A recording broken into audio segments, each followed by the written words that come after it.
Can I even see the chat?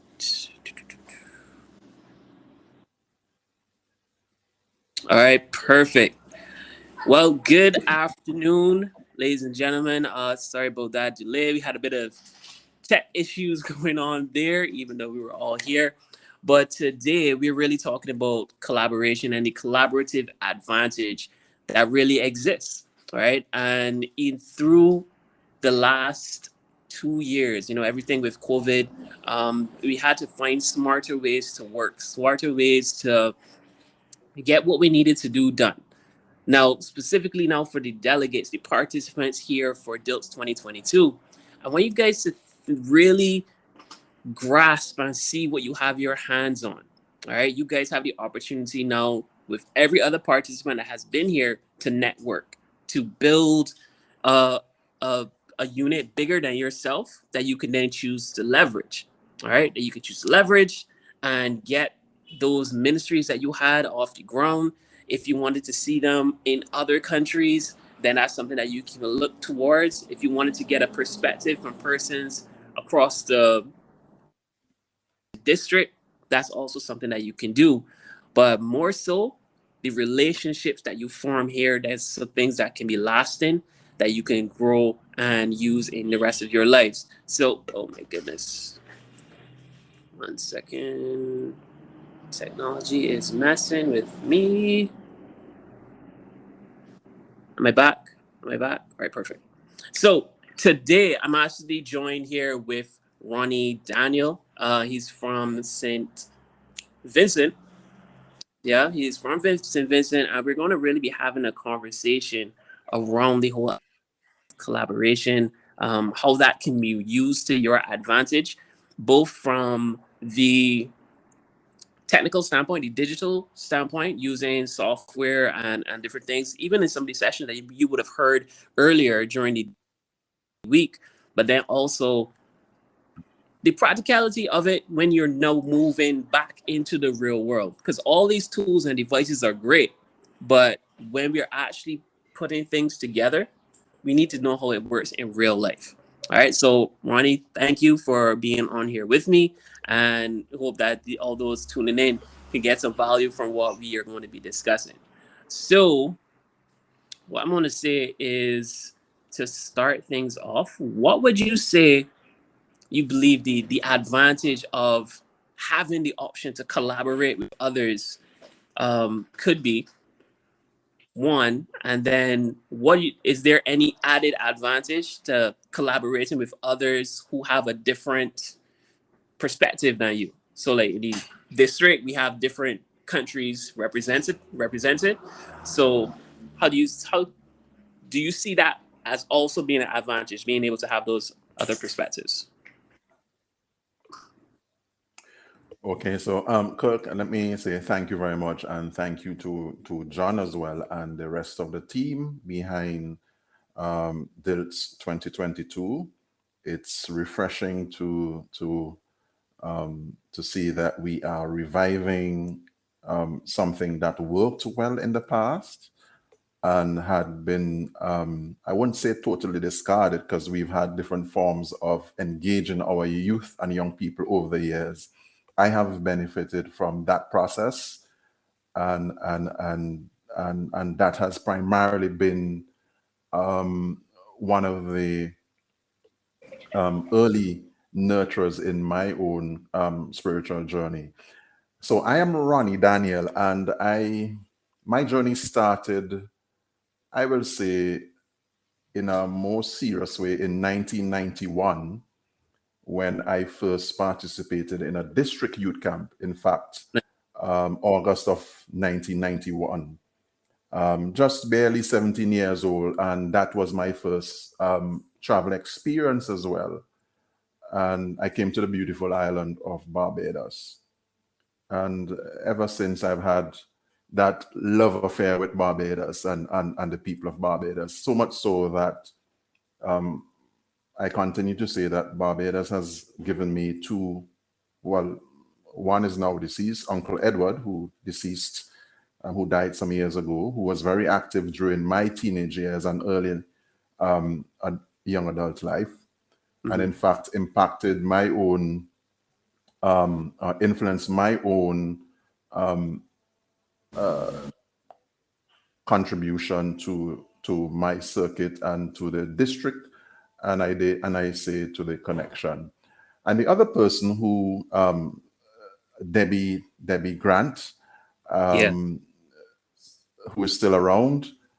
These two people I met in August of 1991, and they have been an integral part of my life and my own spiritual journey and my walk. And today, Deborah still continues to be part of a source of my, apart from being close to the family, she's also a confidant, a big sister I could go to with anything. So I want to say that and thank both Edward, Uncle Edward, Lord bless his soul, and Auntie Debbie. That first experience in 1991 in Spicetown, this old Spicetown Methodist school, Yeah.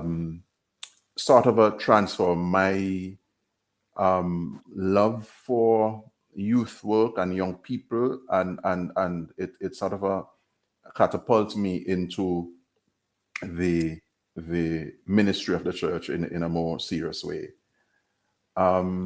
So this is 1991, and then by 1994 I am in Jamaica training at UTC to come back to the district and particularly my circuit to work with children and youth. I did that. I came back to the district in 1998, and I worked with the church full time for 10 years and had, it was the most impactful and fulfilling 10 years of my life. And I will always cherish those years. I had opportunities to meet young people from the different islands, different circuits. We welcome young people to our district camp, both youth and children in St. Vincent. Of course, we went to Guyana, we went to Codrington College in Barbados. We took young people all over the place. I give this context to say that the Methodist Church has had a profound impact on the lives of so many people at home, in the Caribbean, and abroad, a lot of them in North America and Europe. And we did that with little to modest resources. And we did it well. Of course, circumstances change over the years, and of course, costs, financing of programs became an integral part as things get tougher and more challenging. But fast forward to the 21st century, where the technology allows us to interact in a more meaningful way with each other. And it allows us to do so many things. The church now has, in my view, a very cost-effective tool. And I'm talking about the current technology, the social media, Facebook, the Instagram, YouTube. Right now we on that platform. And there are so many others. And it seems to me that this new technology presents the church with a fantastic opportunity to even connect in different and more meaningful ways in a cost-effective way. And so I will say that there is no question at all that one of the things that the church needs to invest in is the technology to be able to connect and do things that we couldn't previously do. Previously, we had to jump on a plane and come to a conference. We had to jump on a plane and come to DYLTS or District Youth Camp or Youth Encuentro or the Connectional Conference. Now, the technology allows us to ground with each other and connect in ways that we couldn't do before. So it is a fantastic opportunity for us to take advantage of, to be able to do some of the things that we couldn't do if we didn't meet together face to face. Having said that, though, if we go back to what we like to term the beginning of the Christian church, the book of Acts of the Apostles, particularly chapter 4 or chapter 2, from around verse 42 following, there is a model in that book that allows us, that reminds us of the base, the model of where we get our current system from as a Christian church. So you look at Acts of the Apostles chapter 2 verses 42 following, you see that, and then of course they didn't have the technology then, so teaching immediately became an important part of their grounding, of their connecting with each other. The fellowship became important, the breaking of bread, and of course the spiritual exercise of prayer and meditation and so on. So if you go back to Acts, you see those things, and the Methodist Church does those things well. What we don't do, and which I am sure you may have spoken about this before, is that we don't, so we provide opportunities for enrichment, children, youth, and perhaps we don't do it as good as how we used to do it, say 40, 30 years ago. But we do provide opportunities for fellowship and for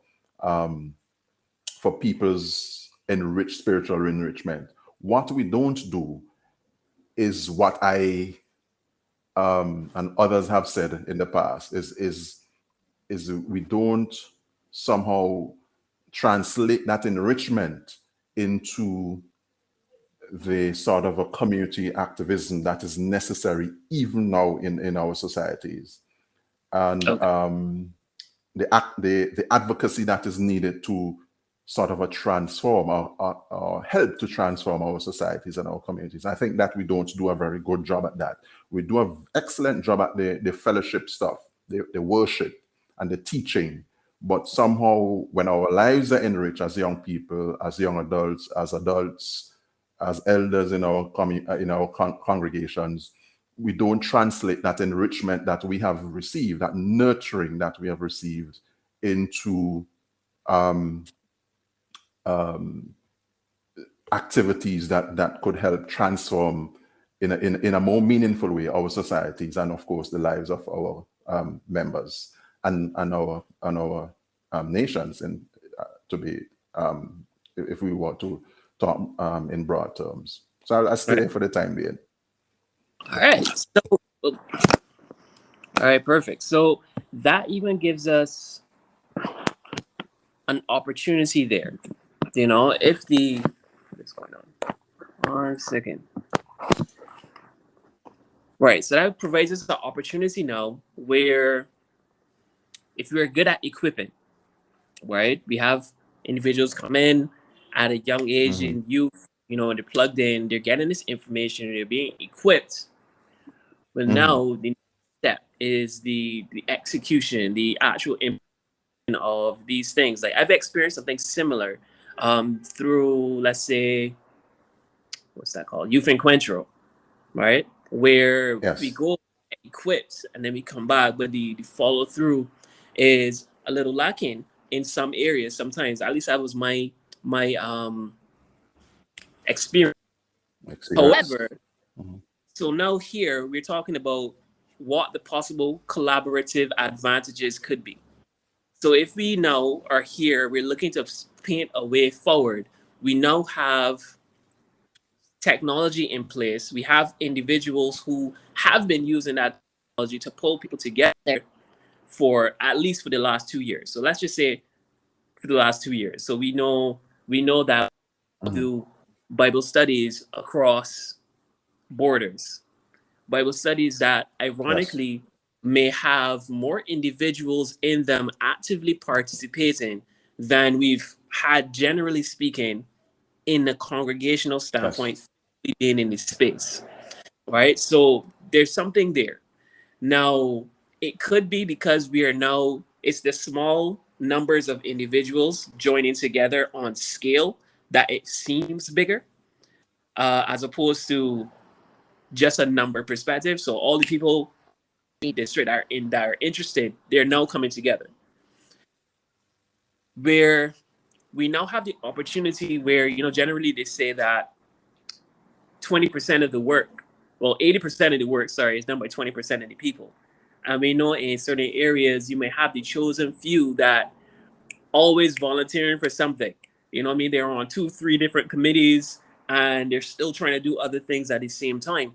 Now, if across on scale, we have this pool of individuals that are willing to do, like we know these people are willing to do, then that could be an interesting place that we can be in if we then develop the system that's able to pool these resources that we have.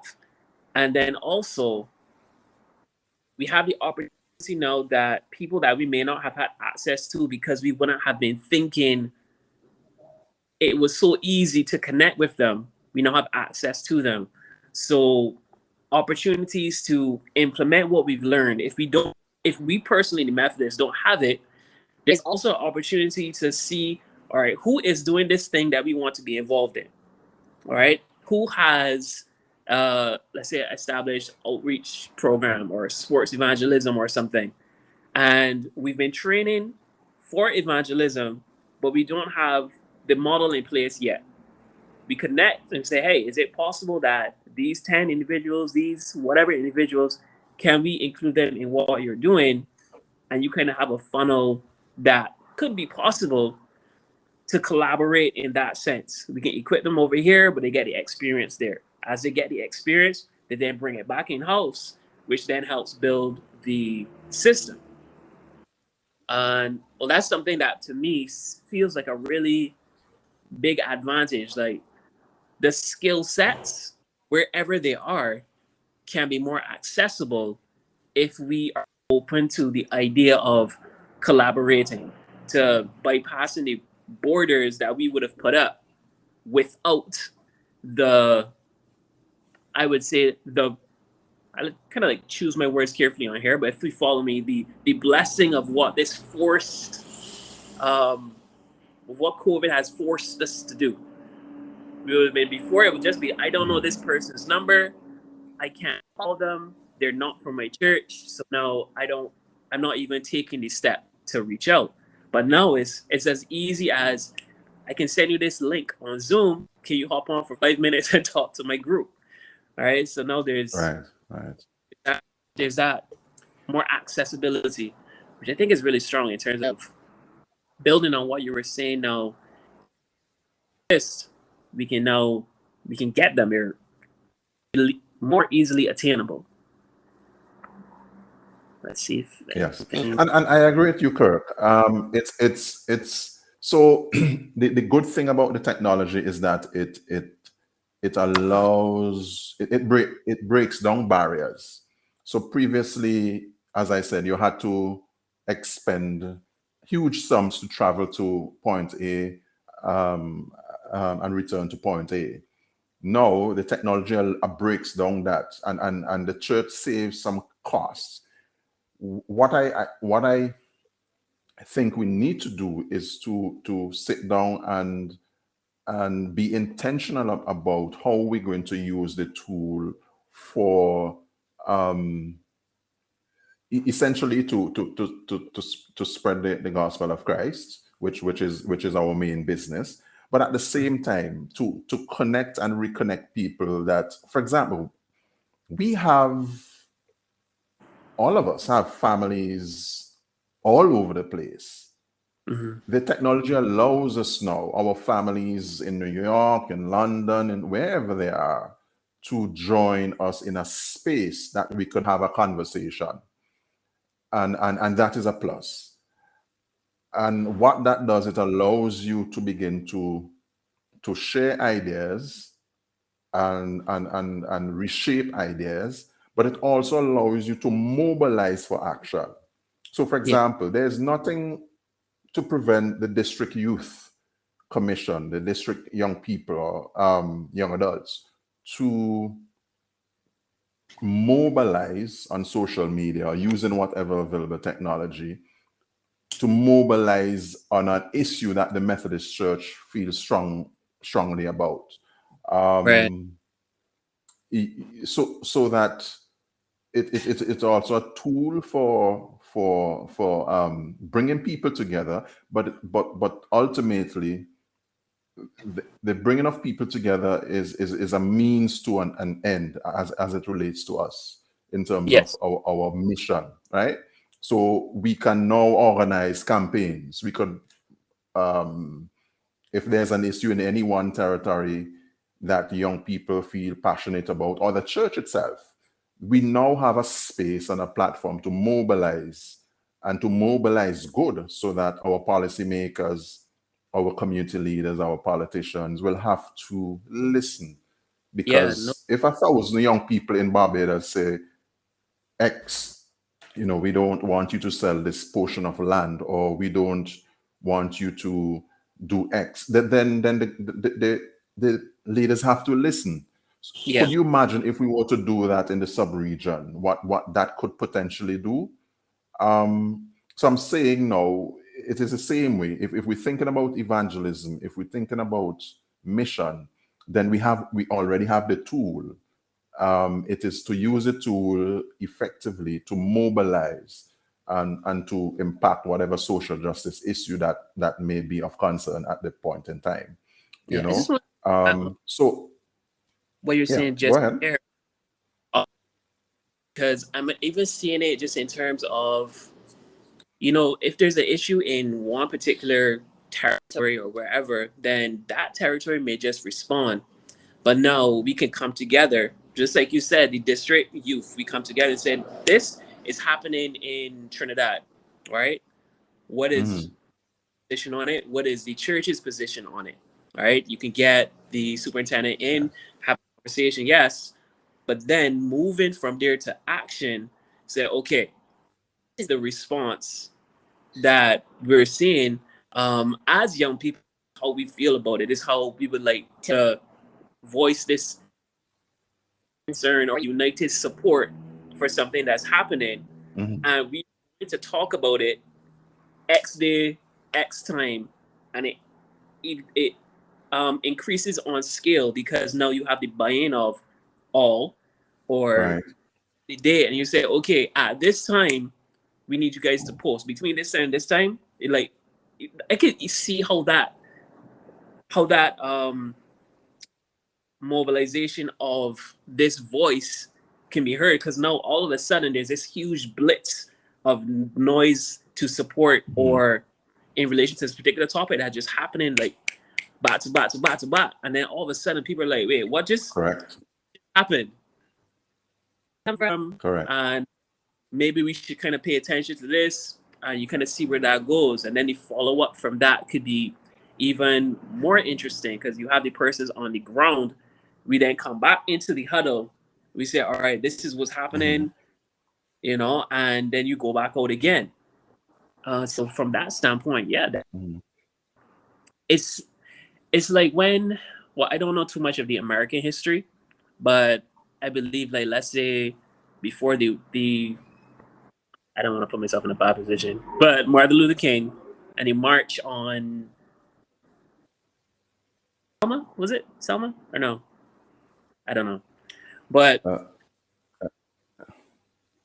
just in terms of, it's like a so version of, you're gathering together to march on a particular issue. You're just united and using mhm. that collaboration now to get even more voices, even more people together to speak on an issue, support an issue, on anything like that. But I'm wondering, you guys in the Yeah. chat, um, feel free. I know you're on YouTube as well. I don't think I can see the YouTube comments here, but feel free, guys. We may be talking to each other because we can only see each other. But if you guys have any comments, any uh, ideas, experience, have done something already that I might not be aware of, but in your space, even outside of the church, you might have been part of something because of the community groups that you're in, where you are pulling the resources and you're collaborating on an issue. Where outside of the people in your group, you're working with other people to get something done, not just talk about it, but to get something done, leveraging I like to call it the mastermind, where people in the group tend to think the Mhm. same, but you pull some people out from somewhere else, you might get a perspective. You're like, well, I didn't think about how that we are trying to reach may respond to the stance that we take, and they might see it as negative when we didn't mean it to be negative. And that's an easy communication thing that can happen where you're so tunnel vision on trying to say this, but you don't take into account something else that could happen. So definitely that different cultures, I think, could be helpful Mhm. in voices, which then movements help with the mobilization through the component of collaborating. Right. Yeah. So I agree. I totally agree with you. And I think what I will only caution though is that we ought not to see the technology as a substitute. It is an enhancement mechanism or tool to advance our mission or an evangelism and to get young people and young adults and people generally um, connecting with each other and sharing and deciding and acting ultimately.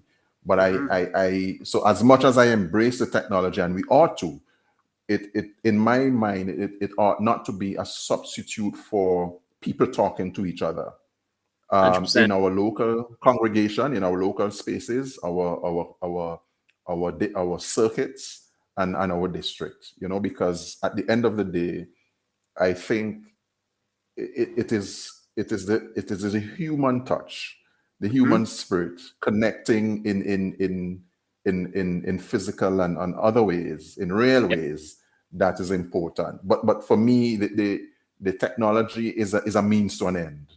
Yeah. It's an excellent tool, and we have to invest in it as a Methodist church in the sub-region, and we have to use it intentionally as part of our evangelism. And to be honest, we have been some circuits have been doing an excellent job. I don't want to single out, but James Street has been, in my view, doing an excellent job there in terms of its media ministry. Could you imagine if we sit down and invest? I don't think and plan this thing properly. Mm-hmm. The district or any circuit could have serious outreach through its enhanced ministry, through media and so Yeah. on. And the media is powerful, and it will connect you in ways that will surprise us. And I think, of course, we also have to think about the younger cohort of our membership who are excited and perhaps 24/7 on these devices. That's not generally healthy, but that's the trend. So I think we have to know what is taking place as a church. We have to know that what is trending, but we also have to know the reach and limitations of the platforms. But Yeah. there's no question about investing so that we can enhance our ministries, and so on. So I just want to throw that in. Yeah. And the using it as a tool, an extension of the skills that already exist, that is something that I believe is really, really strong and really fundamental because there are things that you're going to learn dealing in person that can be 10x in a digital standpoint. But if you don't have the tools, the skills in the beginning, you may not be executing at the level that the technology would want you to perform at.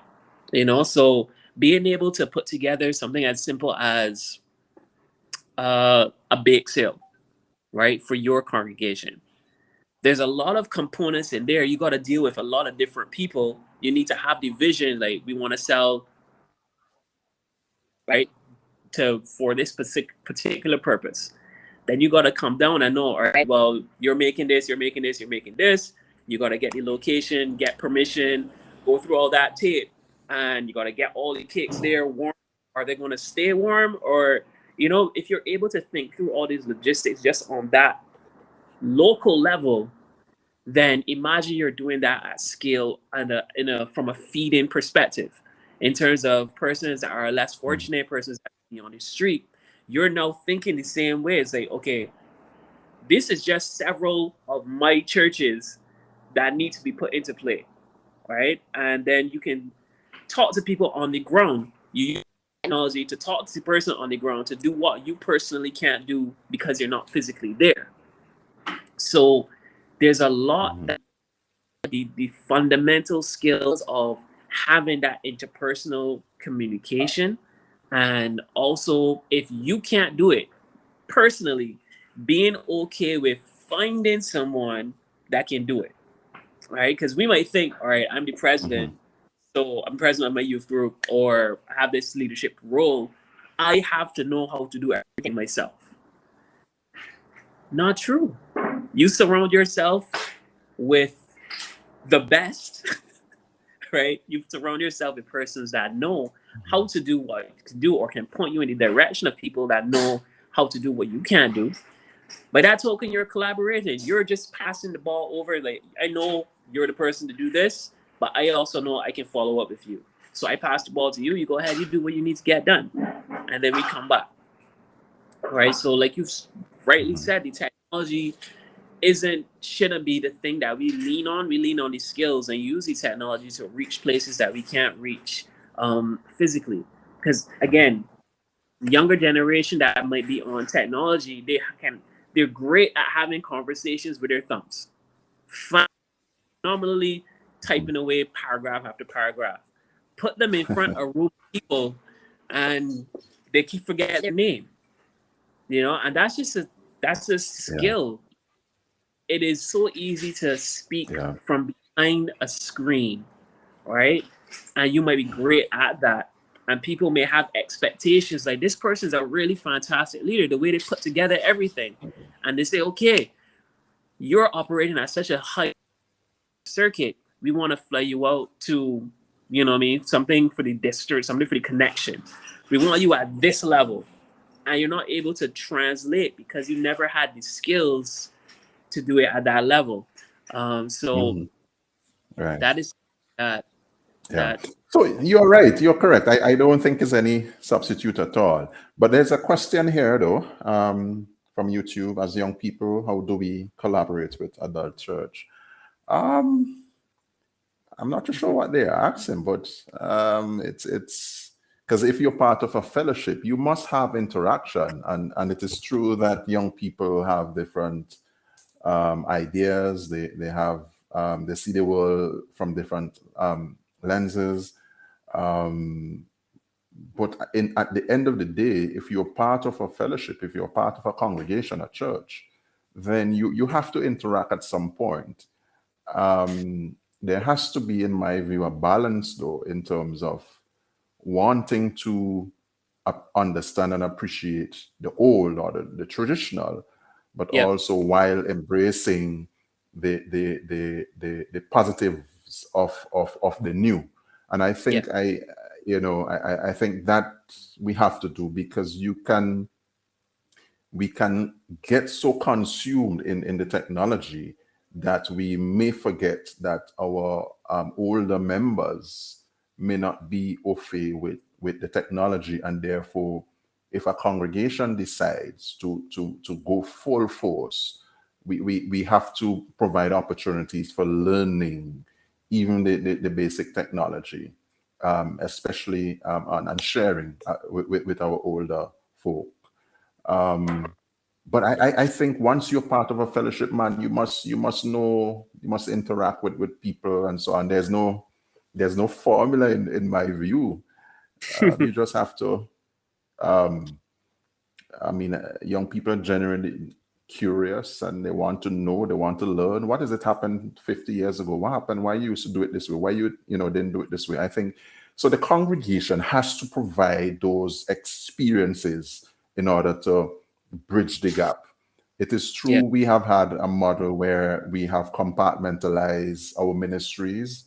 That has had its time and place. And of course, it still has, because what the content you may share in Sunday school with a 9-year-old or a 10-year-old may not necessarily be what you will share in a Bible study with young adults.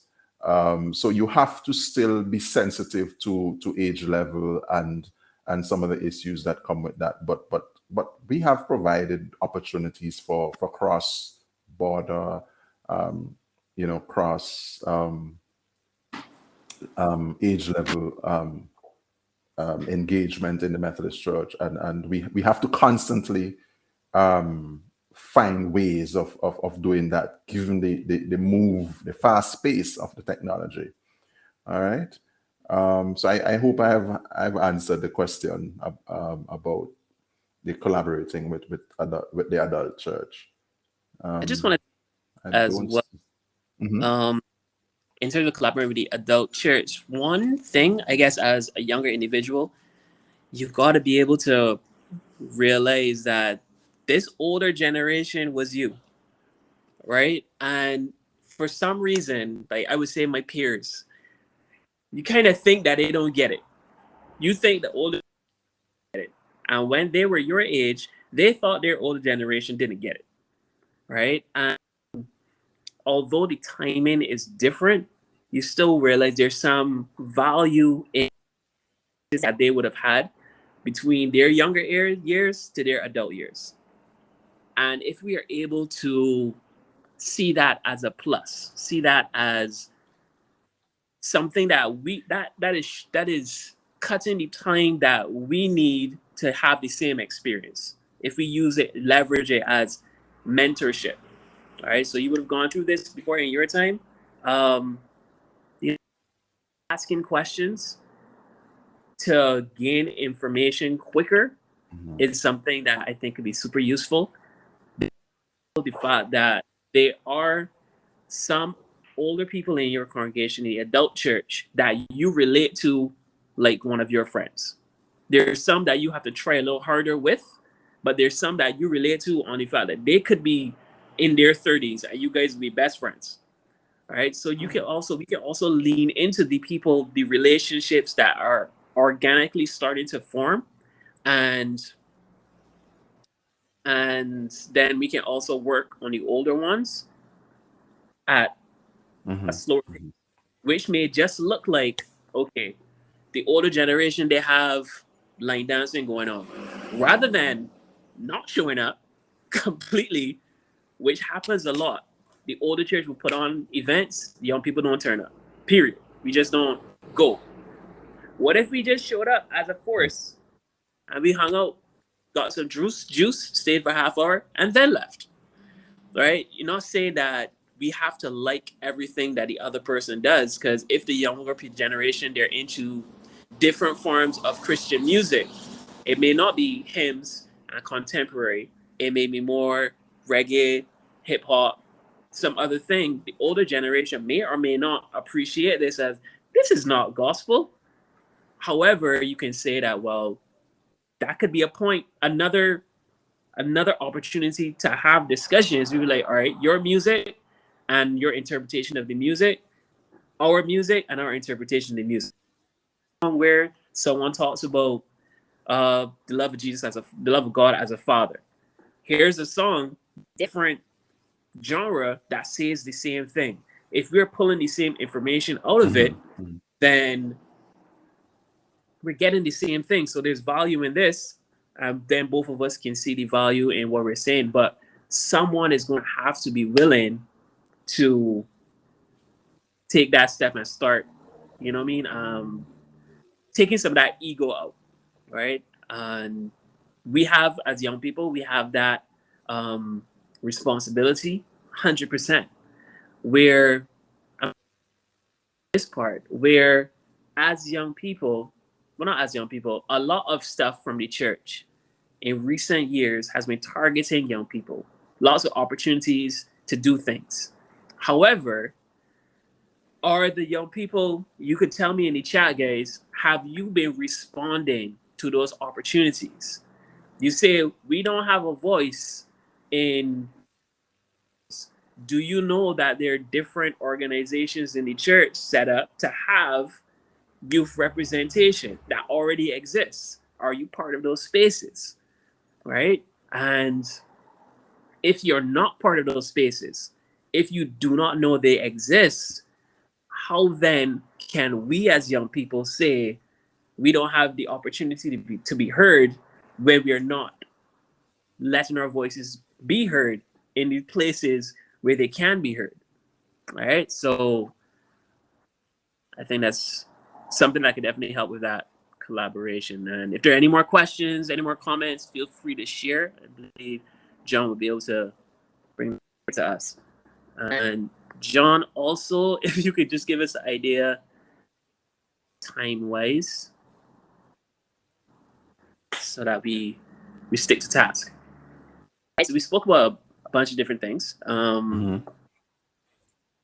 Being the end-all, be-all, but being something that can add to what's already being done.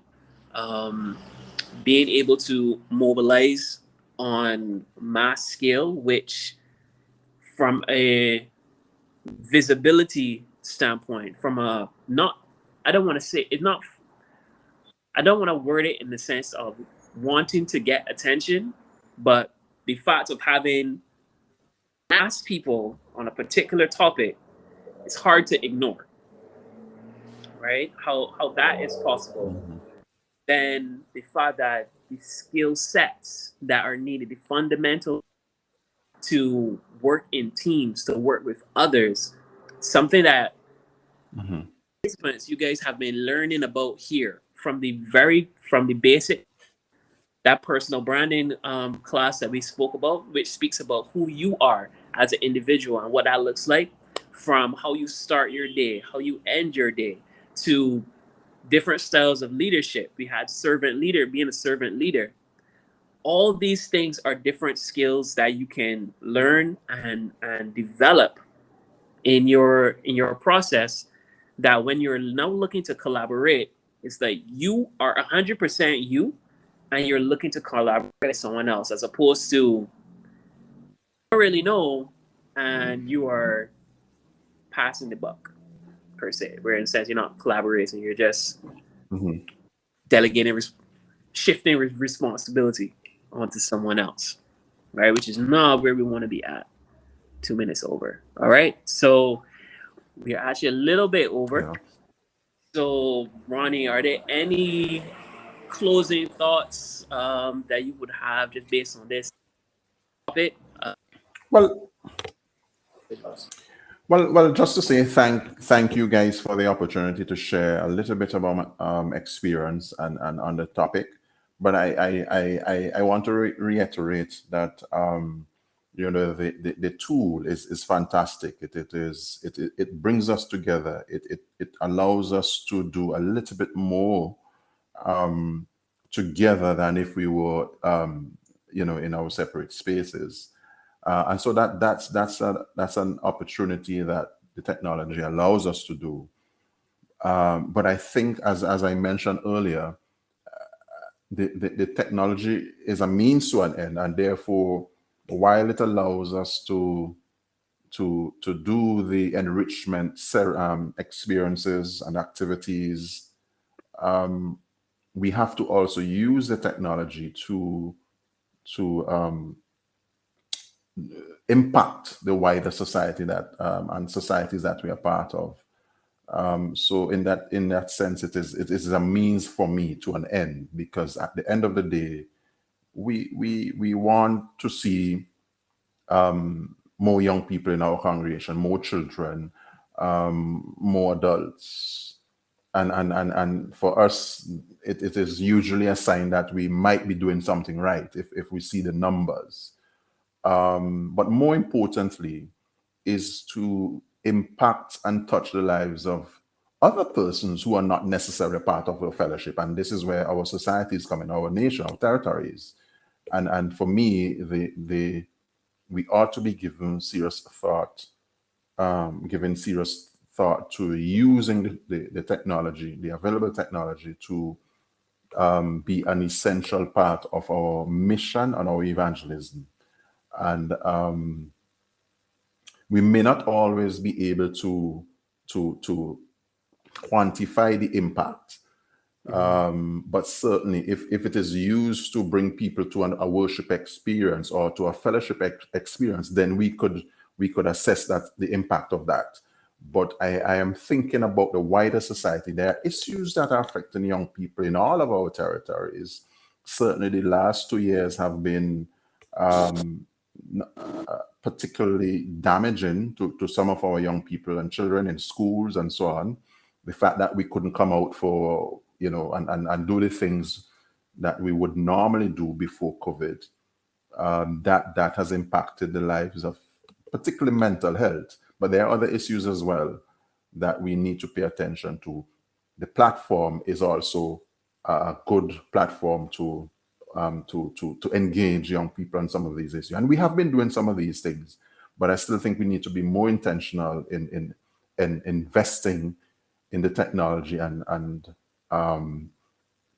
using it to impact the wider society on issues that are of interest to the church, interest to young people, and interest to all of us, and in terms of things that will enhance the lives of the peoples in our societies. So I think I want to close with that. Thank you once again, and it's been a pleasure to share with you. I always welcome these opportunities to share with young people in the district, and so thank you very much. It has been a blessing. Awesome. So guys, with that being said, hope you guys got lots of value, been taking notes. I think the video is going to be up for a bit, so even if you haven't got your comments in while the session was going, feel free to drop them in the comments so that at least we can keep the conversation going even after DYLTS. Yeah. So, and have a good afternoon, and stay tuned for the next session. Bye. Okay, thank you, Kirk, and thank you, John, for the invitation. Bye.